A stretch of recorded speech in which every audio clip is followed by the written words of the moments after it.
ஒரு அரசியல்ல நோக்கி அவர் டிராவல் பண்ணலன்னு தான் நான் ஃபீல் பண்றேன் சார். விஜய் எப்பவுமே பாத்தீங்கன்னா டிஎம்கே வந்து ரொம்ப டார்கெட் பண்ணி பேசுற மாதிரியே பேசுறாரு. நான் விஜய் திமுகவுக்கு சப்போர்ட் பண்ணல, ஆனா பட் ஜென்ரலாவே கேக்குறேன். விஜய் இப்ப விஜய் விடுங்க, திமுக கிட்டயும் செட்பேக் இருக்குல்ல. கண்டிப்பா விலைவாசி உயர்ந்திருக்கு. இப்ப கூட பாத்தீங்கன்னா அந்த ஸ்டாலின் ஏதோ ஒரு திட்டம், உங்கள் ஸ்டாலின் ஒரு திட்டம் வந்து அதோட ஃபார்ம்ஸ் எல்லாம் வந்து ஏதோ ரிவர் ஏரிக்கரையில கிடந்தது.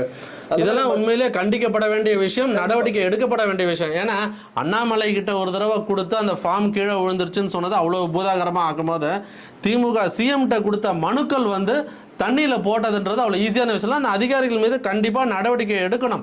அதற்கான விஷயங்கள் என்ன செய்யப்பட்டதுன்னு மக்களுக்கு தெரியப்படுத்தணும். ஸோ திமுக பண்ணாலும் தவறு தான். அது தவறுன்றது கண்டிப்பா வந்து மக்கள் வந்து எலெக்ஷன் டைம்ல வந்து அவங்க தக்க பதில் கொடுப்பாங்க. அதை கரெக்ட் இப்போ தவறுன்னு உணர்ந்தாங்கன்னா டிஎம்கே அவங்களும் கரெக்டிவ் ஆக்ஷனை எடுத்துட்டு எலெக்ஷனை எல்லாருமே 2026